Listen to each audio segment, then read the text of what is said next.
Պարոն Սիմոնյան, հանրությանը զայրացրել է իշխանության միլիոնավոր դրամների պարգևավճարի բաժանումը գործադիրում հատկապես, որտեղ մինչև 9 միլիոնի է հասել վարչապետի պարագայում 11 միլիոնի ու աղքատության այս պարագայում այս փողերի շռայլ բաշխումը սեփական թիմակիցների միջև որքանով է ընդունելի ու ազնիվ։ Ուրեմն դրան նախ վարչապետը պատասխանել է իր երեկվա ասուլիսում, ես ուղղակի կավելացնեմ, որ այն մարդիկ, ովքեր որ ուզում են, որպեսզի Հայաստանի Հանրապետության յուրաքանչյուր քաղաքացի լավ ապրի, պետք է ունենան մարդկանց, ովքեր որ դա իրականացնեն։ Իսկ այն մարդիկ, ովքեր որ պետք է դա իրականացնեն, չեն կարող լինել ոչ արհեստավարժ, չեն կարող գալ ստեղ եւ դառնալ կոռուպցիայի ինչ-որ մի մասնիկ, որովհետեւ իրանց չի բավարարել եւ չի բավարարում այն աշխատավարձը, որը որ տրվում է, Հայաստանի Հանրապետության պաշտոնյաները ստացել են եւ ստանում են ոչ բավարար աշխատավարձ, իհարկե դա միգուցե էմպաթիա չի առաջացնում, որովհետեւ պաշտոնյան 20-30 տարվա մեջ ընկալվել է որպես հարուստ մի օլիգարխ, որը ձեռի հետ նաեւ պաշտոնյա է, բայց եթե դու ուզում ես ինքնաթիռը A կետից B կետ հասնի, քո ինքնաթիռը վարող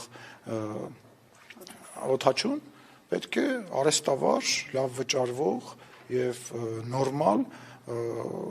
որովհետեւ անձնավորություն լինի։ Օդաչուներն էլ են խնդիր առաջացնում։ Իհարկե,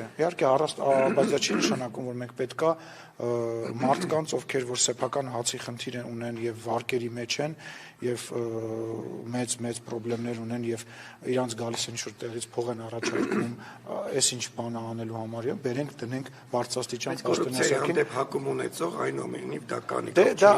միլիոն կտա։ Դա բոլոր երկրներում է, բայց նորից եմ ասում, չի դուք լրագրողները միջև այս վերջերս ձեր մեջ լրագրողներ կան, որոնք շատ ավելի շատ գումար են ստանում, քան հասարակ ազգային ժողովի պատգամավորը։ Դա նորմալ է, երեխեք։ Այո, կա, չէ։ Դուք բոլորի աշխատավարձը գիտեք Կարենին օրինակ ինչքան։ Օրինակ եմ ասում, Կարենի ջան, քո հետ կապված չի, կամ Ղորգոզյանը։ Ուզում Բայց դուք գիտեք, պարոն Ինչը։ Լրագրողներից ով որքան աշխատավարձ։ Այո, որտեղ ես լրատվական կայք եմ եկա, երբ որ ձեզ պետք է ալնում, ասում եք Ալեն Սիմոնյան, ինչքան լրատվական կայք կա ինձ եք վերագրում։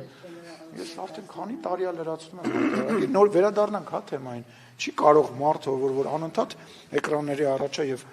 ով պատահի, ով որոշումա, որ ինքը պետքա քաղաքականությամբ այդ մի քանի ժամը զբաղվի, վերջի բառերը ասի մարդը, որ պետքա Հայաստանի Հանրապետությունը ներկայացնի միջազգային կառույցների, ասենք մարզիկների վրա օրինակ բերեմ, ասենք եկեք մարզիկներին գումար չտանք, մարզիկները չկարողանան հագնվեն, չկարողանան պարապեն, չկարողանան գնան, հետո ասենք բախի չենք մենք մեդալներ շահում եւ այլ։ Հայաստանի Հանրապետությունում աղքատություն այո կա, աղքատության դեմ պայքարը մղվում է, բայց Հայաստանի Հանրապետությունում կան ուսուցիչներ, որոնք ազգային ժողովի падգամավորից ավելի շատ են ստանում։ Հայաստանի Հանրապետությունում կան զինվորականներ, որոնք Հայաստանի Հանրապետության падգամավորից շատ են ստանում։ Տեսեք, ես բերեցի падգամավորական դաշտ, բայց նորից եմ ասում, ասենք բանկերի խորհրդի նախագահները Հայաստանի Հանրապետության նախագահից, վարչապետից, ազգային ժողովի նախագահից մի քանի անգամ շատ են ստանում։ Հիմա դուք ուզում եք, որ լինեն մարդիկ, ովքեր որ այնքան գիտելիք ու այնքան եռանդ ու այնքան աշխատանք դնեն, որպեսզի այդ աղքատությունը գնալով կչանա, թե ուզում եք, որ բոլորը, թե այսինչ մարդիկ մի փոճուր զանգված կամ մի ինչ-որ զանգված աղքատա, մնացածն էլ պետք է աղքատեն։ Հա, այդ տրամաբանությամբ 5 տարի աշխատել եք։